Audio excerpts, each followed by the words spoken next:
लिए कमजोरी आई। शरीर में भी अगर शक्ति नहीं है तो कमजोरी है। कमजोरी का स्रोत नहीं है जो आप निकाल करके दे दो।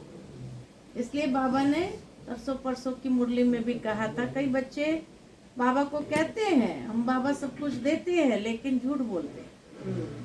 कहा था ना, देते नहीं है तो कमी कमजोरी दिया नहीं जाता है। अंधेरा है, अंधेरे को कैसे निकाले, कमजोरी को कैसे निकाले, शक्ति भरनी पड़ेगी ना। बिना शक्ति भरे बाबा हम आपको कमजोरी दे देंगे तो ऐसे निकल जाएंगी, कभी नहीं निकलेगी। तो इसलिए भाव ये है, देखो साकार मुरली में हमेशा बाबा ने बाबा के महावाक्य आप सभी ने सुने कि बाबा आए हैं पावन बनाने। लेकिन बाबा ने कभी ये नहीं कहा कि बच्चे काम विकार छोड़ो। बाबा ने हमेशा ये कहा बच्चे पवित्रता को अपनाओ। पवित्रता को अपनाने के लिए कहा, क्योंकि काम विकार छोड़ा नहीं जाता है ना। लेकिन पवित्रता को अपनाओ तो अपने आप छूट जाएगी, है ना। शांति को अपनाओ तो क्रोध अपने आप। बाबा इसीलिए कहते हैं बच्चे ओम शांति, स्मृति दिलाते बार बार, ओम शांति ओम शांति। बच्चे ओम शांति का मतलब क्या है? तो जितना आप शांत स्वरूप अपने स्वधर्म में स्थित होंगे, क्रोध थोड़ी आएगा। तो बाबा ने कभी नहीं कहा कि तुम कमी कमजोरी को निकाल दो।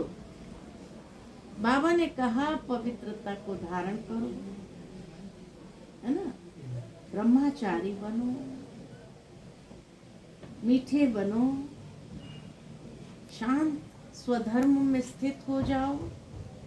यही हमेशा शिक्षाएं मिली ना। क्रोध छोड़ दो बाबा ने कहा, कभी किसी के ऊपर जबरदस्ती किया। क्रोध छोड़ने के लिए कभी नहीं कहा, शांत स्वधर्म में स्थित हो जाओ। बच्चे अगर कोई गुस्सा करता भी है ना तो मुख में मुलरा डाल दो, ये कहा ना। क्या करना है ये कहा, छोड़ने के लिए नहीं कहा बाबा ने, है ना। बाबा ने कभी कहा गृहस्थ व्यवहार छोड़ो, नहीं। गृहस्थ आश्रम बनाओ, रहना वही है, सबके बीच में रहना है, छोड़ना नहीं है।